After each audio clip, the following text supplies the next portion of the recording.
Hello, good morning बेटा। कैसे हो आप सब? उम्मीद करती हूँ बहुत अच्छे होंगे। ठीक है, तो चलिए अपना टॉपिक स्टार्ट करते हैं। अभी हम D and F block elements कर रहे हैं और उसमें ट्रेंड्स डिस्कस कर रहे हैं कि कोई भी given property D block elements में कैसे वेरी करती है इन अ सीरीज और इन अ ग्रुप। ओके, तो लास्ट में मैंने आपको करवाया था आयोनाइजेशन एंथैल्पी। आज जो आपका टॉपिक रहेगा that is standard electrode potential and reactivity of D block elements. अब कोई डी ब्लॉक एलिमेंट किस ऑक्सीडेशन स्टेट में ज्यादा स्टेबल है, किस में कम है, कब ज्यादा रिएक्टिव है, कब कम है, ये हम उसकी इलेक्ट्रोड पोटेंशियल से कंपेयर कर सकते हैं। इससे पहले वाला जो आपने लेक्चर किया, वीडियो थी हमारी, वो आयोनाइजेशन पोटेंशियल पे थी या आयोनाइजेशन एनर्जी। आयोनाइजेशन पोटेंशियल भी बोल देते हैं इसको कई बार, and it is also known as ionisation enthalpy or energy. ठीक है, तो एक तो ना आपको आयोनाइजेशन एनर्जी से आइडिया मिल जाता है किसी भी एलिमेंट की रिएक्टिविटी या उसकी ऑक्सीडेशन स्टेट को लेके। कैसे? अगर आयोनाइजेशन एंथैल्पी कम है तो वो एलिमेंट आपको रिएक्टिव ज्यादा मिलेगा।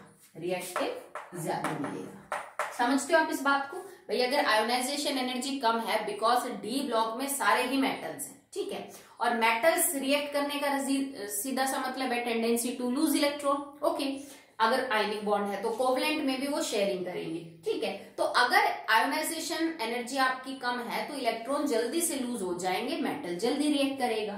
अगर आयोनाइजेशन एंथैल्पी ज्यादा है तो वो मेटल आपको रिएक्टिव क्या मिलेगा, कम।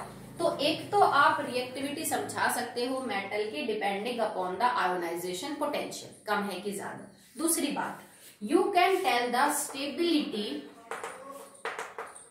of the oxidation state on the basis of ionisation potential. ठीक है, ऑक्सीडेशन स्टेट की जो स्टेबिलिटी है वो भी बताई जा सकती है on the basis of ionisation potential. कैसे बता सकते हो? जैसे मान लो फॉर एग्जांपल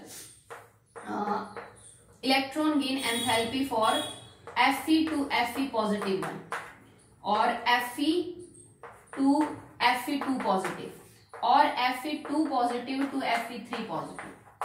ठीक है, तो आपको पता है भाई पहली से दूसरी ज्यादा मिलेगी आयोनाइजेशन एंथैल्पी, दूसरी से तीसरी की ज्यादा मिलेगी। ठीक है, पर देखो अगर मान लो तुम्हारे पास Fe2 पॉजिटिव है और इधर Fe3 पॉजिटिव है, इसकी कॉन्फ़िगरेशन आउटर है 4s2 3d6 थी, इसमें 2 इलेक्ट्रॉन निकाल दिए तो ये सिर्फ 3d6 बचा, जबकि ये है 3d5। ठीक है, तो आपको +2 से +3 के अंदर जब आप कन्वर्ट करोगे आयरन को तो आपको आयोनाइजेशन एंथैल्पी कम मिलेगी। क्यों कम मिलेगी? क्योंकि आयरन खुद चाहता है कि वो D6 से किसके अंदर कन्वर्ट हो जाए, D5 के अंदर कन्वर्ट हो जाए। तो तुम क्या कहोगे, मैडम 2 से ज्यादा स्टेबल 3 है, क्योंकि इस केस में इसकी कॉन्फ़िगरेशन क्या हो रही है, एग्जैक्टली हाफ फिल। ठीक है, तो कई बार आपको ऑक्सीडेशन स्टेट से भी बहुत आइडिया मिल जाता है किसी भी एलिमेंट की रिएक्टिविटी का, और वो आपको आयोनाइजेशन एनर्जी के डाटा से पता चलेगा। ठीक है, जैसे हम एक एग्जांपल करते हैं जिससे आप ये चीज प्रूव कर सकते हो। ये वैसे तो बेटा +1 में हो चुका है, जब हमने आयोनाइजेशन एनर्जी डिस्कस की थी तब ये सब बता दिया जाता है कि ये कैसे कैसे रिलेट करता है और कैसे नहीं। जब आपको लगे ना कि एकदम से सडन जो आयोनाइजेशन एनर्जी है वो 4-5 हजार किलो जूल पर मोल बढ़ गई है, तो इसका मतलब जो पीछे वाली ऑक्सीडेशन स्टेट है ना वो स्टेबल है। जैसे मान लो A से मैंने A पॉजिटिव में कन्वर्ट किया और A पॉजिटिव से A2 पॉजिटिव में, इसकी एनर्जी 500 थी, ये मान लो हो गई आपकी 1200 और ये सीधी हो गई 8000।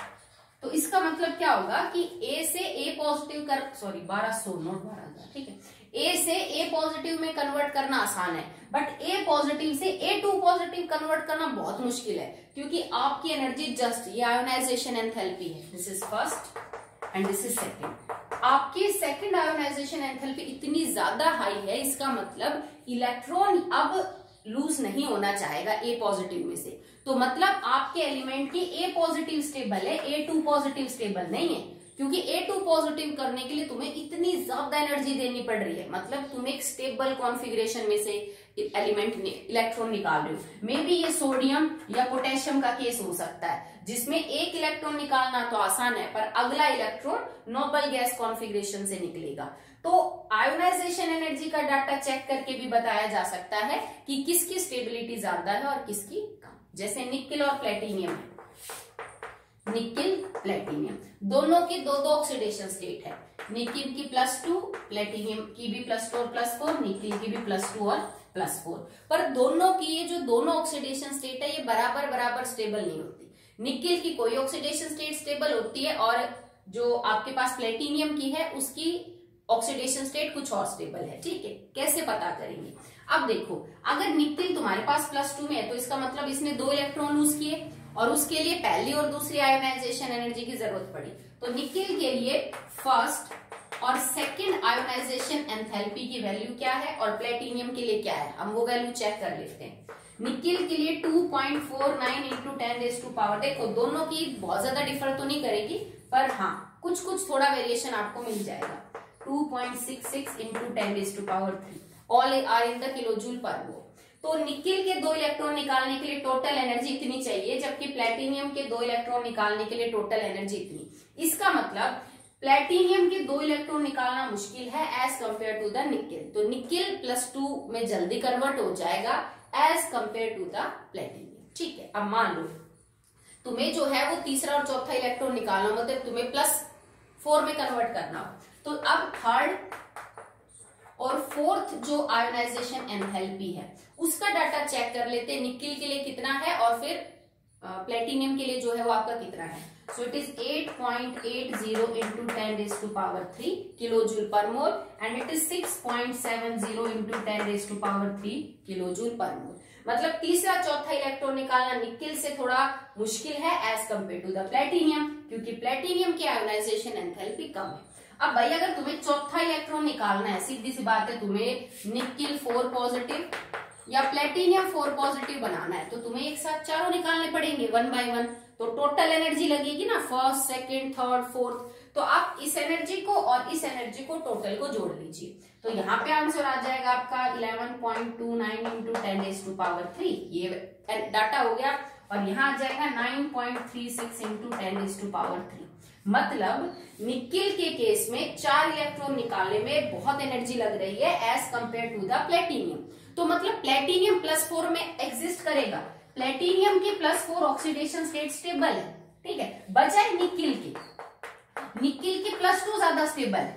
आप समझे बात, क्योंकि 4 इलेक्ट्रॉन निकालने में निकिल के लिए ज्यादा एनर्जी देनी पड़ रही है, प्लेटिनियम को कम। तो इसका मतलब प्लेटिनियम चाहेगा कि भाई 4 मैं लूज कर सकूं और कंपाउंड बना सके, मतलब प्लेटिनियम के ज्यादातर कंपाउंड आपको +4 में मिलेंगे, जैसे PTCl4 या फिर बाकी कंपाउंड। जबकि निकिल जो है वो +2 ऑक्सीडेशन स्टेट के अंदर रहना चाहता है, वो +4 में नहीं रहना चाहता। +2 of nickel is more stable than platinum +2, but +4 oxidation state of platinum is more than nickel +4। ठीक, और इसका सीधा सा रीजन ये भी है ऑक्सीडेशन स्टेट का, जो आपको आयोनाइजेशन एनर्जी का डाटा मिल रहा है। ठीक है, इसके अलावा आप ये भी बता सकते हो कि K2PtCl6 कंपाउंड पाया जाता है, पर ऐसा कोई कंपाउंड निकिल के साथ नहीं मिलता।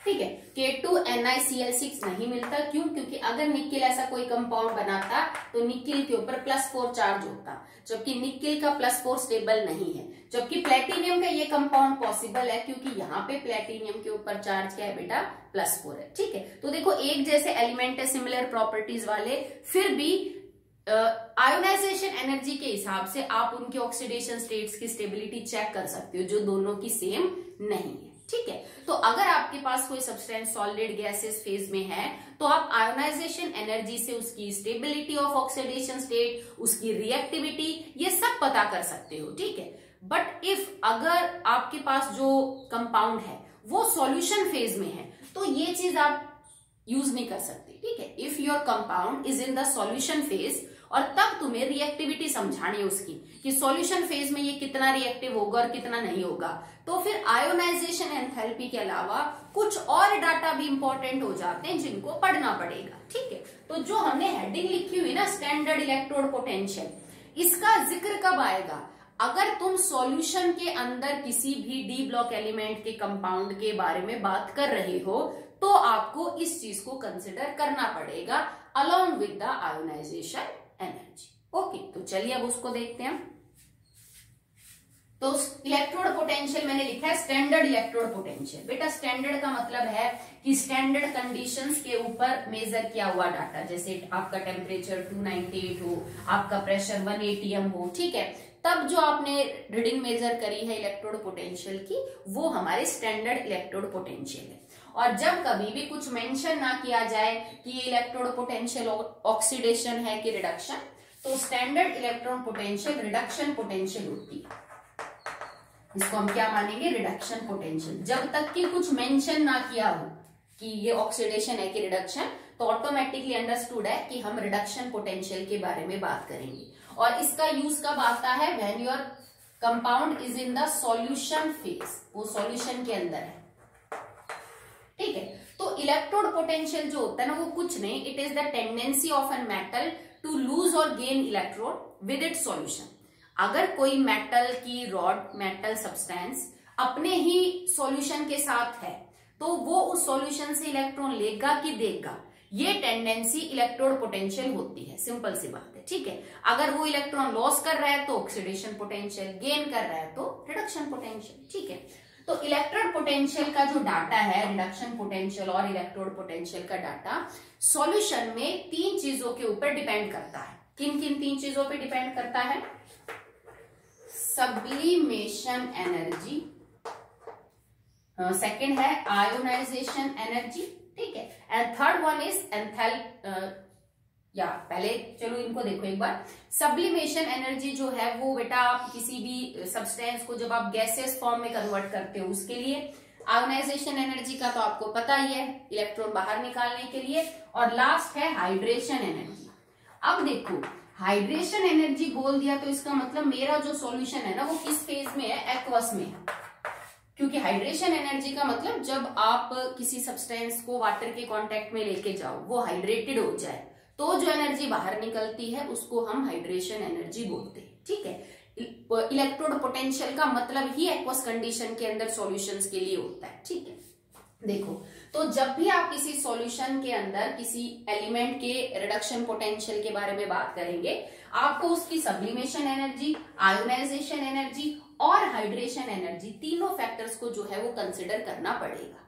कैसे कंसिडर करना पड़ेगा? देखो, सबसे पहले मान लो कि मेरे पास कोई मेटल है, ठीक है, मेरे पास एक मेटल है जो फिलहाल सॉलिड स्टेट में, तो मैं उसको एंथैल्पी ऑफ सब्लिमेशन दूंगी ताकि इसका सीधा गैसियस स्टेट के अंदर कन्वर्जन हो जाए। सिंपल सी बात है। क्यों हो जाए? बताओ क्यों किया गया इसमें? क्योंकि बेटा मेरे को आयोनाइजेशन एनर्जी से डील करना है, और ionisation energy by definition gaseous state, neutral isolated gaseous atom में से इलेक्ट्रॉन निकालने के दौरान सप्लाई की हुई एनर्जी है। तो मुझे इसको गैस में कन्वर्ट करना पड़ेगा, तभी तो आयोनाइजेशन एनर्जी मिनिमम होगी।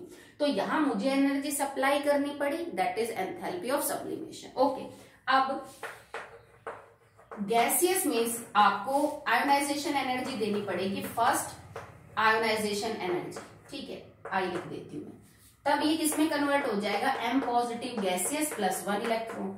ऑब्वियस सी बात है, ये एनर्जी भी तुम सप्लाई कर रहे हो, ये भी तुम सप्लाई कर रहे हो, मैं यहाँ पे प्लस लगा देती हूँ, ये दोनों एनर्जी मुझे देनी पड़ रही है, तब जाके सेकेंड इलेक्ट्रॉन। क्योंकि अगर कंपाउंड बना रहे हो तुम, तो जाहिर सी बात है तुम्हारे मेटल ने कोई चार्ज एक्वायर किया पॉजिटिव, ठीक है। अब थर्ड कंडीशन, तुम जो सॉल्यूशन बना रहे हो ना, वो वाटर के साथ है, ठीक है। तो वाटर की केस में M positive gaseous plus water लिख दो, एक्वस लिख दो। पानी के कांटेक्ट में आते ही ये हाइड्रेटेड हो जाएगा, और अब मैं इसको M पॉजिटिव एक्वस लिखूंगी, ठीक है। अब ये गैसियस नहीं रहा, नाउ इट बिकम्स एक्वस। जब भी कोई चीज वाटर के कांटेक्ट में आके हाइड्रेट हो जाती है, तो एक एनर्जी बाहर निकलती है जिसको हम हाइड्रेशन एनर्जी बोलते हैं। तो यहाँ पे जो एनर्जी इन्वॉल्व है दैट इज हाइड्रेशन एनर्जी। मैं इसके आगे माइनस का लगा रही हूं क्योंकि एक्चुअली ये अमाउंट ऑफ एनर्जी रिलीज, ठीक है। तो किसी भी एलिमेंट का सॉल्यूशन में किस तरह से एग्जिस्ट हो रहा है, वो कितनी अमाउंट ऑफ एनर्जी बाहर अंदर होगी, ये इन तीनों चीजों पे डिपेंड करता है। तुमने सब्लिमेशन कितनी दी, तुमने आयोनाइजेशन एनर्जी कितनी दी, और तुमने हाइड्रेशन एनर्जी कितनी बाहर निकाली। अगर मैं इन तीनों को जोड़ दूं, मतलब मैं सब्लिमेशन प्लस में आयोनाइजेशन एनर्जी प्लस में हाइड्रेशन एनर्जी, इन सब को जोड़ दूं तो ये सारा डाटा मुझे इलेक्ट्रोड पोटेंशियल के बारे में बता देगा। मतलब इलेक्ट्रोड पोटेंशियल और कुछ नहीं, it is simply the sum of sublimation, ionisation and hydration energy for an element. Simple सी बात है, ठीक है। इसी प्रोसेस को मैं बड़ा सीधा कर सकती थी, मैं यूं कर सकती थी, जैसे कि यहां पे देखिए कि metal in the solid state, ठीक है, डायरेक्टली कन्वर्ट हो रहा है metal positive in the aqueous condition. हो सकता है ना, क्यों नहीं हो सकता बताओ। देखो जैसे मान लो आपने जो कॉपर लिया कुछ, ठीक है, आपने H2SO4 के साथ एक्वस कंडीशन के अंदर उसको डिसॉल्व कर दिया, वो बन गया CuSO4, ठीक है। तो सॉलिड से सीधा तुमने उसको सॉल्यूशन के अंदर कन्वर्ट कर दिया, तो भी बात वही होगी भाई। यहाँ पे तुम एक मेटल को सीधा सॉलिड स्टेट से सीधा एक्वस के अंदर कन्वर्ट कर रहे हो, तो भी तुमने यही 3 स्टेप किए होंगे बेटा। हैस लॉ पता है ना, चाहे एक इक्वेशन को 3 स्टेप्स में तोड़ो, चाहे उस इक्वेशन को सीधा कर दो, एनर्जी हमेशा सेम होगी, चाहे इवॉल्व चाहे एब्जॉर्ब। तो मैं इसको डायरेक्ट यू भी लिख सकती हूँ, ठीक है, और मैं इसको ऐसे भी लिख सकती हूँ। बात एक ही है, तीनों केस में जो एनर्जी आएगी वो आपकी सेम ही निकल के आएगी, और वो हमें इलेक्ट्रोड पोटेंशियल के बारे में बताता है, ठीक है। आगे देखिए,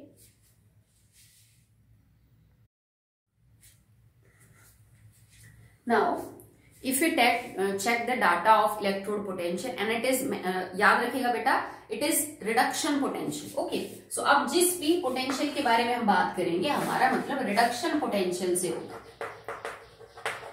ठीक है। माना कि ये मेटल्स हैं और ये रिडक्शन करना इतना प्रीफर नहीं करते हैं, तो कोई बात नहीं, इनकी रिडक्शन पोटेंशियल नेगेटिव में आ जाएगी। आपको पता है ना, रिडक्शन और ऑक्सीडेशन पोटेंशियल का इनवर्स रिलेशनशिप होता है। जैसे किसी की अगर रिडक्शन पोटेंशियल 0.98 वोल्ट है, ये रिडक्शन पोटेंशियल है, तो उसकी ऑक्सीडेशन पोटेंशियल हो जाएगी -0.98 वोल्ट, जानते हो ना, ठीक है।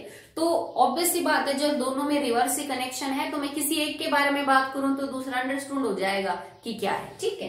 तो हम बात करेंगे रिडक्शन पोटेंशियल की ही, चाहे मेटल्स ऑक्सीडेशन प्रीफर करते हैं, ठीक है। तो क्योंकि आप अगर, चलो मैं स्कैंडे वाली सीरीज से कंपेयर करूं,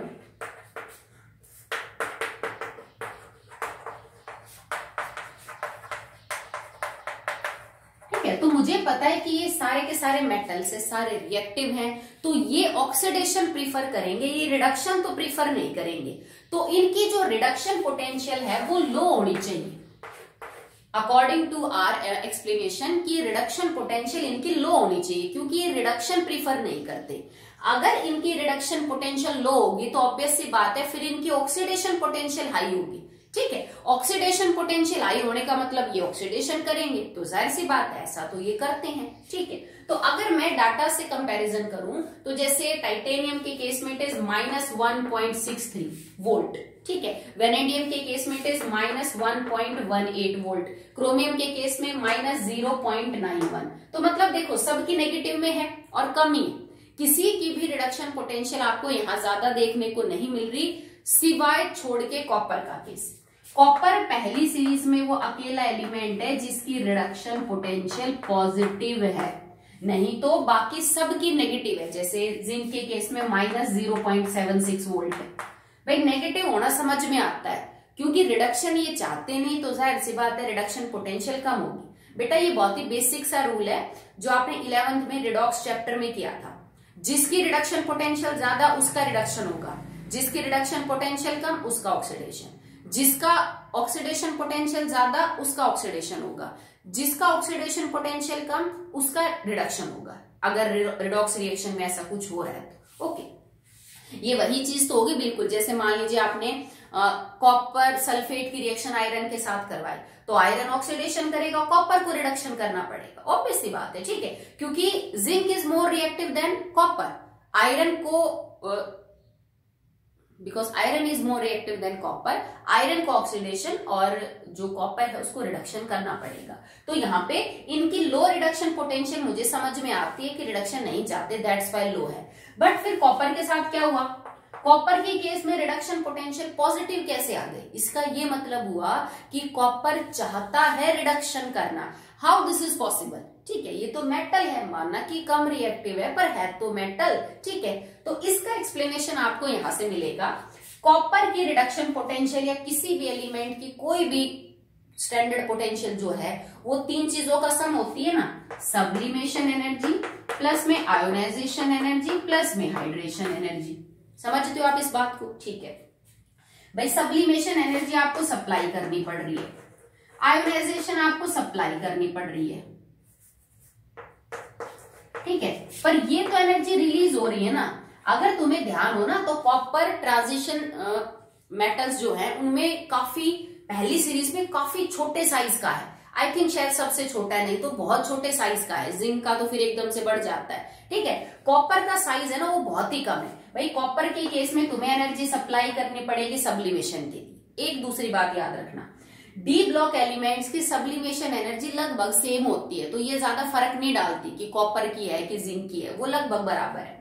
अगर मैं आयोनाइजेशन एनर्जी की बात करूं देन हाँ बिल्कुल फर्क डालेगी। क्यों डालेगी? और देखो ये जो मैंने आपको डाटा लिख के दे रखा है ना, ये सारा डाटा किस हिसाब से है, अगर कॉपर 2 पॉजिटिव कॉपर में कन्वर्ट हो रहा हो, या मतलब मेटल 2 पॉजिटिव अगर मेटल में कन्वर्ट हो रहा हो ना, ये रिडक्शन हो रहा हो, मतलब ये सारे के सारे मेटल अपनी 2 पॉजिटिव से अगर एलिमेंटल स्टेट में जा रहे हो, तब का मैंने आपको डाटा बताया है। ये जो ऊपर लिखा हुआ है ये वाला कॉपर का जो 0.34 है, इसका मतलब कि कॉपर 2 पॉजिटिव से आप कॉपर के अंदर कन्वर्ट कर रिडक्शन पोटेंशियल है, मतलब उल्टा किया होगा, पहले तुमने कॉपर से कॉपर 2 पॉजिटिव बनाया होगा।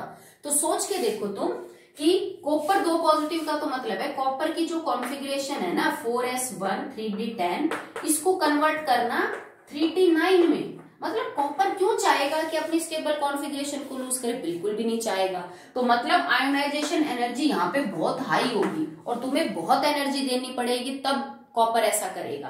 तो ये तो एनर्जी बहुत सप्लाई करनी पड़ेगी, ये भी सप्लाई करनी पड़ेगी। फिर भी कॉपर क्यों चाहता है कि वो रिडक्शन करे?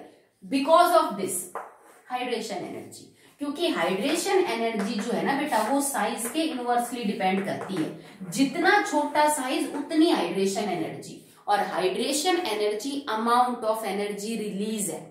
आयोनाइजेशन एनर्जी कॉपर की बड़ी हाई है, जो अलाउ नहीं करती कि भाई कॉपर को रिडक्शन वगैरह करना चाहिए, ठीक है। बट होगा क्या ना बेटा कि इसकी जो हाइड्रेशन एनर्जी है ना वो इतनी ज्यादा है इसके छोटे साइज की वजह से कि वो आयोनाइजेशन एनर्जी को कंपनसेट कर देती है, ठीक है। एक तो तुम इसमें ना कंफ्यूज नहीं होना बिल्कुल भी। देखो मैं इसको समझाती हूँ आपको बेटा, क्योंकि हम रिडक्शन पोटेंशियल की बात कर रहे हैं तो हमें इक्वेशन रिडक्शन वाली लिखनी। तो हमने ये इक्वेशन लिखी कि मेटल के ऊपर 2 पॉजिटिव चार्ज है, इसने 2 इलेक्ट्रॉन लिए और ये मेटल में कन्वर्ट हो गया, ठीक है। रिडक्शन ही लिखनी पड़ेगी रिडक्शन पोटेंशियल के लिए। मान लो तुम्हारा मेटल कॉपर है, तो कॉपर 2 पॉजिटिव प्लस में 2 electron gets converted into copper. मैं इसके बारे में बात कर रही हूँ। और इस इक्वेशन के लिए जो टोटल आपके पास डाटा है ना दैट इज 0.34 वोल्ट, ये है। क्लियर है? ठीक है।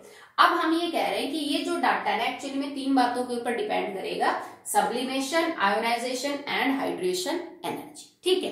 अब ये चीज तुम कहोगे मैडम आयोनाइजेशन की तो बात ही नहीं आनी चाहिए क्योंकि हम तो इलेक्ट्रॉन को जोड़ रहे हैं, हम बाहर का निकाल रहे हैं। वो इधर सुनो बेटा, देखो तुमने कॉपर को सॉल्यूशन में लिया है, ठीक है। स्टैंडर्ड इलेक्ट्रोड पोटेंशियल का जिक्र कब आता है? जब आप कोई सॉलिड एलिमेंट को एक्वा सॉल्यूशन के अंदर डिप करते हैं। तो कॉपर से कॉपर 2 पॉजिटिव बना होगा पानी के कांटेक्ट में आने के बाद, तब तो आयोनाइजेशन एनर्जी की जरूरत पड़ी होगी ना। ऑब्वियस सी बात है कि तुमने कॉपर डाला था एलिमेंटल कॉपर और अब उसने सॉल्यूशन बना लिया, तो वहां पे तो 2 इलेक्ट्रॉन तुम्हें निकालने पड़े होंगे ना। तब के केस की बात हो रही है आयोनाइजेशन एनर्जी।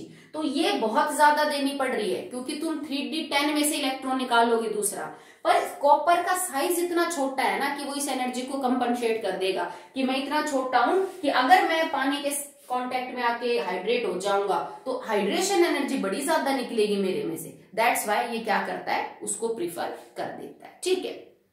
आप चाहो तो रिडक्शन में और भी डाटा कंपेयर कर सकते हो, जैसे आप M3 पॉजिटिव से M2 पॉजिटिव में कन्वर्ट कर सकते हो, जैसे कॉपर 3 पॉजिटिव से कॉपर 2 पॉजिटिव में कन्वर्ट होना, क्रोमियम 3 पॉजिटिव से क्रोमियम 2 पॉजिटिव में कन्वर्ट होना, ठीक है।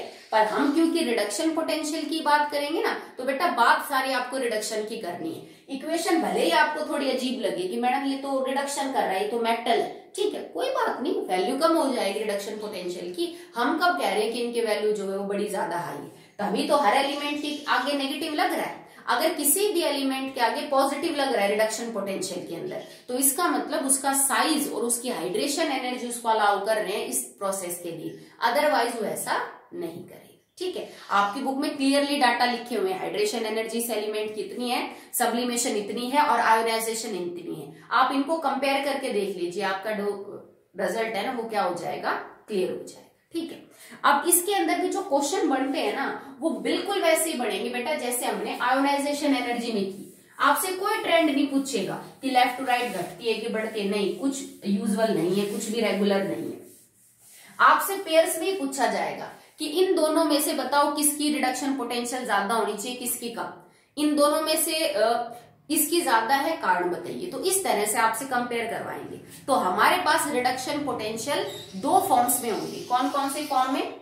एक पहली फॉर्म तो आप ये ले सकते हो कि बेटा आप M2 पॉजिटिव को M में कन्वर्ट कर सकते हो कि ये वो स्टैंडर्ड रिडक्शन पोटेंशियल्स होंगी जिनमें हम किसी भी एलिमेंट के ऊपर जब दो पॉजिटिव चार्ज हो तो उसको कन्वर्ट कर रहे हो M के अंदर, और ये सारी स्टैंडर्ड वैल्यू है क्योंकि हमने कंडीशन सारी बाहर क्या ले रखी है, स्टैंडर्ड्स जो है वो ले रखी है। ठीक है, तो सबसे पहली बात कि अगर आप सीरीज में कंपैरिजन करो M2 पॉजिटिव से M वाली स्टैंडर्ड रिडक्शन पोटेंशियल का, तो वो बिल्कुल भी रेगुलर नहीं है, उसमें इररेगुलरिटीज आपको क्या मिलेंगी बेटा, देखने को मिलेंगी। ठीक है, चलिए सेकंड बात अगर हम करें, दो पॉजिटिव से इसके अंदर कन्वर्ट होने के अंदर वैल्यू लो है हाई है, वो कैसे पता करोगे? यूजुअली आपको वैल्यूज लो मिलेगी। मेटल 2 पॉजिटिव से जब मेटल में कन्वर्ट होगा, क्योंकि रिडक्शन है, चाहते हैं नहीं वो रिडक्शन करना, तो वैल्यूज आपको क्या मिलेंगी बेटा, लो मिलेंगी। पर इनमें भी आप कंपैरेटिव स्टडी कर सकते हो कि किन्हीं दो एलिमेंट में से किसकी ज्यादा और किसकी कम होगी। उसके लिए आपको कोई पर्टिकुलर ऑक्सीडेशन स्टेट चूज करनी पड़ेगी। हम कुछ एग्जांपल लेते हैं उस कैटेगरी की। नाउ ये मैंने कुछ एग्जांपल लिखे बेटा, जैसे एक्चुअली में क्वेश्चन इसी तरह बन के आते हैं, तो कुछ एग्जांपल दे रखे मैंने, वही लिए। देखो, अब आपसे कोई ये पूछे कि बेटा इस केस में मेटल 2 पॉजिटिव से जब मेटल बन रहा हो, या फिर वो इसी चीज को यूं भी लिख देगा कि बेटा मैग्नीज जो है ना, मैग्नीज 2 पॉजिटिव से मैग्नीज बन रहा है, इस केस में ये बात बताइए। ठीक है, तो कोई बात नहीं, चाहे जिंक लिख दे, कोई फर्क नहीं पड़ता। मैग्नीज, निकिल और जिंक के केस में अगर आप ये चीज करना चाहते हो, मतलब आप मैग्नीज 2 पॉजिटिव को मैग्नीज, आप निकिल 2 पॉजिटिव को निकिल और आप जिंक 2 पॉजिटिव को जिंक में कन्वर्ट करना चाहते हो, तो आपको स्टैंडर्ड रिडक्शन पोटेंशियल की वैल्यू बहुत ज्यादा नेगेटिव मिलेंगी। बहुत ज्यादा नेगेटिव मिलने का मतलब क्या है भाई, रिडक्शन पोटेंशियल बहुत नेगेटिव है, मतलब बहुत कम है। अगर रिडक्शन पोटेंशियल बहुत कम है तो जाहिर सी बात है स्टैंडर्ड ऑक्सीडेशन पोटेंशियल क्या है बेटा, ज्यादा। किसी भी एलिमेंट की स्टैंडर्ड रिडक्शन पोटेंशियल कम होने का मतलब है कि वो रिडक्शन नहीं चाहते। ठीक है, और फिर तो उनकी ऑक्सीडेशन पोटेंशियल ज्यादा होगी, साइन अपोजिट हो जाएगा, तो मतलब वो ऑक्सीडेशन चाहते हैं। तो देखो इन तीनों के केस में अगर इनकी स्टैंडर्ड रिडक्शन पोटेंशियल बहुत ही कम है, इसका मतलब ये नहीं चाहते रिडक्शन करना।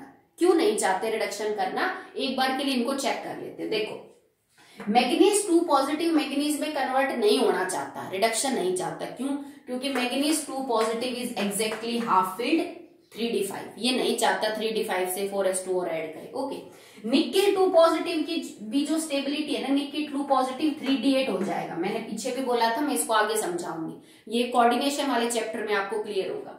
ठीक है, जिंक 2 पॉजिटिव में भी 3d10 है, ये भी नहीं चाहता कि ये 3d10 के बाद 4s के दो जो इलेक्ट्रॉन है उनको खामखा ऐड करे। तो ये इनकी एक्स्ट्रा स्टेबिलिटी की वजह से ऐसा हो रहा है कि ये नहीं चाहते कि इनकी जो स्टेबल है एग्जैक्टली हाफ और फुल्ली फिल्ड, उसमें और इलेक्ट्रॉन जो है वो क्या हो, ऐड। ठीक है, चलिए अब देखो ये वाले केस में तो एग्जाम्पल इतने ही है। अब इसमें देखो, अगर तुम्हें इस टाइप का कोई रिडक्शन करना है, ठीक है, तुम्हें M3, ये चीज मैं समझा चुकी हूँ, इस टाइप में कॉपर की पॉजिटिव है, ध्यान रखना, उसका कारण है उसकी कम हाइड्रेशन एनर्जी। ठीक है, तभी वो देखा होगा मेटल कॉपर एसिड्स के साथ हाइड्रोजन वगैरह रिलीज नहीं करता है। ठीक है, अगर आपको इस टाइप का कोई रिडक्शन करवाना है, जैसे मान लो मुझे स्कैंडियम 3 पॉजिटिव से स्कैंडियम 2 पॉजिटिव बनाना है, तो इसके लिए रिडक्शन पोटेंशियल की वैल्यू बड़ी कम है। अब रिडक्शन पोटेंशियल की वैल्यू कम होने का मतलब है कि ये रिडक्शन नहीं चाहता। भाई क्यों नहीं चाहता, देख लेते हैं। अब स्कैंडियम की कॉन्फ़िगरेशन 4s2 3d1, 3 पॉजिटिव का मतलब है सारे इलेक्ट्रॉन चले गए और ये आर्गन जैसा हो गया, और 2 पॉजिटिव का मतलब है कि यहाँ पे एक्चुअली में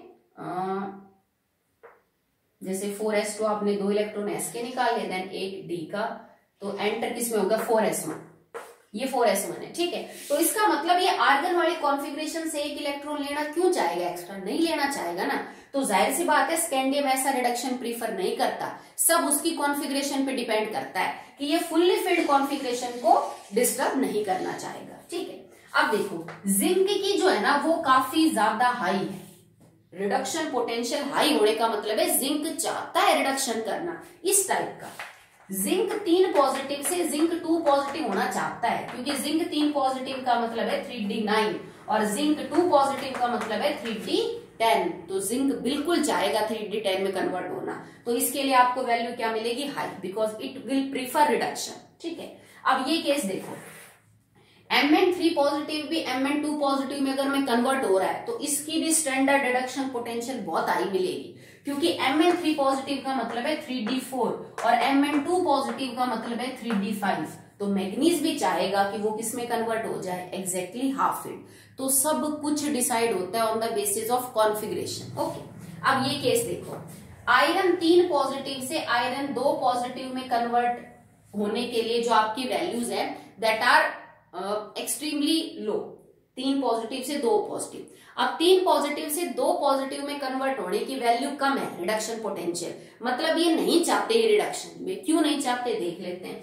आयरन 3 पॉजिटिव होता है 3d5 और आयरन 2 पॉजिटिव होता है 3d6। अब बताओ आयरन अपनी एग्जैक्टली हाफ फील्ड को क्यों खोएगा, तो आयरन नहीं चाहता कि वो अपनी एग्जैक्टली हाफ फील्ड को डिस्ट्रॉय करे, दैट्स व्हाई वो ये रिडक्शन नहीं चाहेगा, ठीक है। तो हमेशा आपको पेयर्स में कंपैरिजन मिलेगा, बेटा इनकी ये रिडक्शन पोटेंशियल इसकी ज्यादा है इसकी कम है, इसकी ऐसी है इसकी वैसी, बताओ क्यों। तो आप ये देखो कि वो रिडक्शन करने पे अगर तुम्हारा एलिमेंट स्टेबल कॉन्फ़िगरेशन में जा रहा है तो वो ये रिडक्शन कर लेगा और उसकी रिडक्शन पोटेंशियल हाई मिलेगी। अगर ऐसा रिडक्शन करने के बाद तुम्हारा एलिमेंट अपनी स्टेबल कॉन्फ़िगरेशन से अनस्टेबल हो रहा है तो वो ऐसा नहीं करना चाहेगा, तो रिडक्शन पोटेंशियल आपको वेरी लो मिलेंगी, मतलब वो रिडक्शन नहीं चाहेगा। समझ आई बेटा बात आपको, ठीक है। ऐसा कोई खास रेगुलर ट्रेंड तो नहीं है, बट अगर आप कहें तो सीरीज के अंदर जैसे जैसे आप लेफ्ट टू राइट जाओगे ये लेस नेगेटिव होती चली जाएगी, ठीक है। जैसे स्कैंडियम से अगर मैं जिंक की तरफ जाऊं it becomes less negative, reduction potential थोड़ी कम नेगेटिव होती चली जाएगी, ठीक है। अब देखते हैं कि रिएक्टिविटी का और स्टैंडर्ड रिडक्शन पोटेंशियल का क्या connection, okay.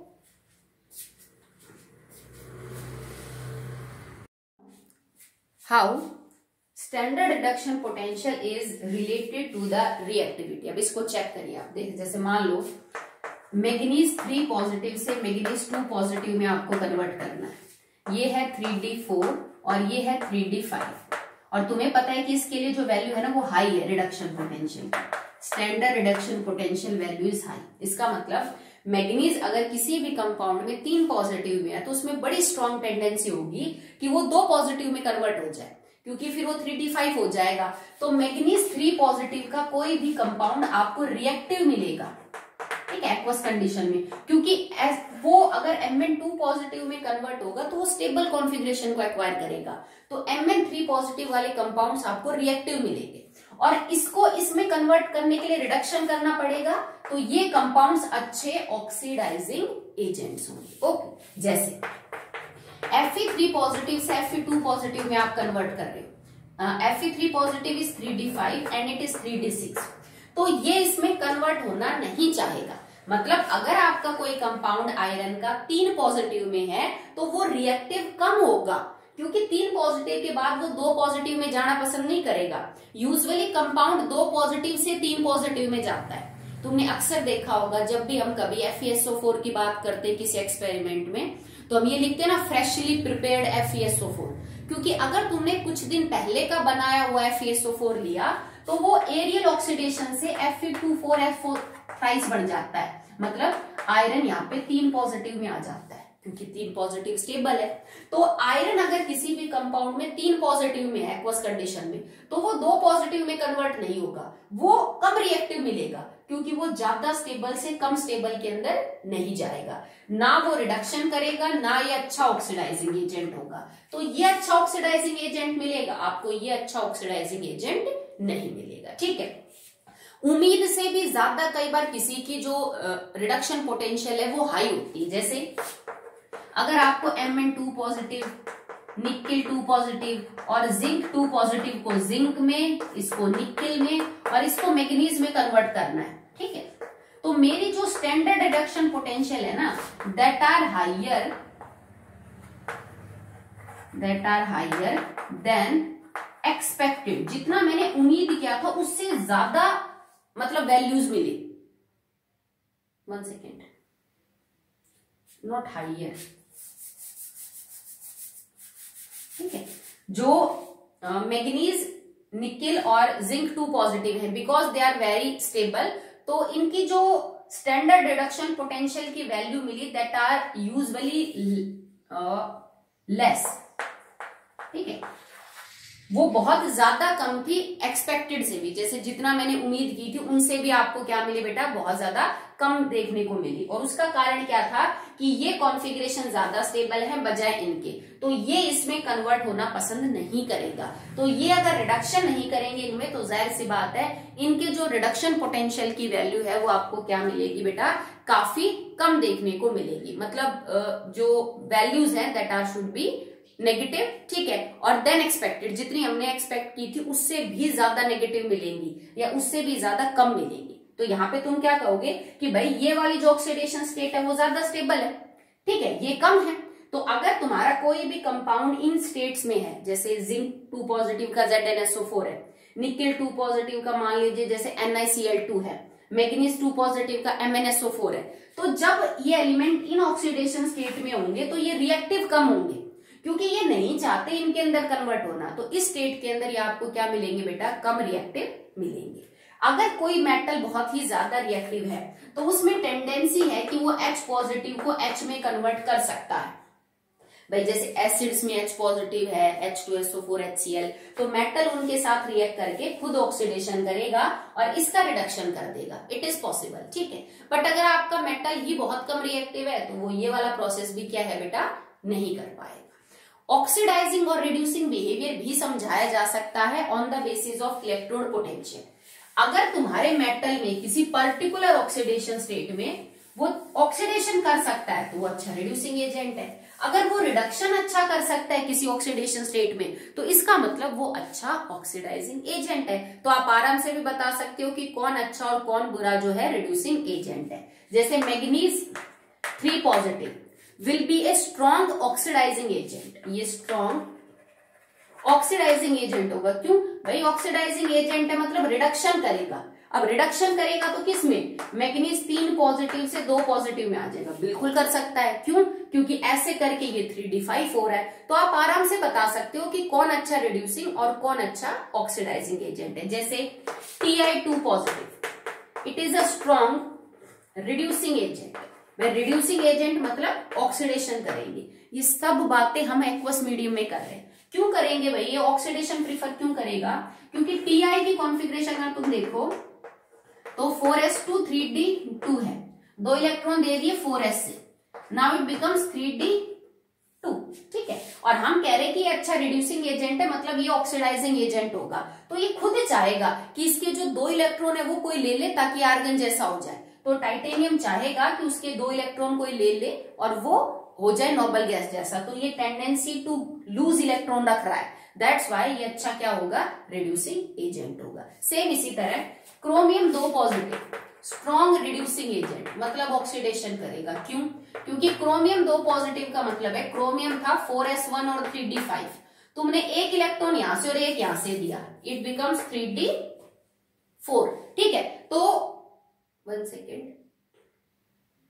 Chromium 2 positive 4s1 3d5, एक इलेक्ट्रॉन यहां से गया 4 3d4, ठीक है। अब देखो तो क्रोमियम 2 पॉजिटिव से क्रोमियम 3 पॉजिटिव ज्यादा स्टेबल होता है। अब तुम कहोगे मैडम क्रोमियम 3 पॉजिटिव कैसे स्टेबल हुआ, 3 पॉजिटिव के बाद तो ये 3d3 हो जाएगा। तो बेटा जो 3d3 इसकी एक्चुअली में ये जो कॉन्फ़िगरेशन बनेगी ये भी तुम्हें मैं आगे ही समझा पाऊंगी। ये T2G एग्जैक्टली हाफ फिल्ड हुआ है, यहाँ पे एक ऑर्बिटल्स है T2G, वो एग्जैक्टली हाफ फिल्ड है। तुम्हारा D orbital exactly half filled नहीं है क्योंकि उसमें 5 चाहिए, तो तुम इस चीज को अगले चैप्टर के लिए छोड़ दो, बहुत टाइम लगेगा अभी, तो फिर मैं आगे समझा दूंगी, ठीक है, या फिर शायद इसी चैप्टर में कलर वगैरह का कॉन्सेप्ट करेंगे तब। तो ये भी चाहता है ऑक्सीडेशन करना, दैट्स वाई ये रिड्यूसिंग एजेंट क्या होगा बेटा, अच्छा वेनेडियम 2 पॉजिटिव। अब ये है 4s2 3d3, ठीक है, तो 4s2 तुमने 2 इलेक्ट्रॉन निकाल दिए, तो इसमें भी वही स्ट्रॉन्ग टेंडेंसी है to gain noble gas configuration. तो आप देखो स्टैंडर्ड इलेक्ट्रोड पोटेंशियल से रिएक्टिविटी पता कर सकते हो। अगर किसी की स्टैंडर्ड रिडक्शन पोटेंशियल जो है बहुत ही ज्यादा हाई है तो इसका मतलब वो रिडक्शन करेगा, ठीक है, लो है तो वो रिडक्शन नहीं करेगा, ऑक्सीडेशन करेगा। 2 ऑक्सीडेशन स्टेट्स में स्टेबिलिटी चेक कर सकते हो कि कौन सी ज्यादा है कौन सी कम है, ठीक है, तो ये सब कुछ आप पता कर सकते हो with the help of standard reduction potential. Generally कोई ट्रेंड काम नहीं कर रहा है, बट अगर हम पीरियड में वेरी करेंगे तो standard reduction potential becomes less negative, ठीक है, ये चीज आपको बड़ी काम आने वाली है, ठीक है, पर कोई ऐसे ट्रेंड नहीं पूछेगा, कंपैरेटिव ही करवाएगा, इनमें से बताओ किसकी, इनमें से बताओ किसकी, ठीक है। तो आज के लिए बेटा इतना है, ओके।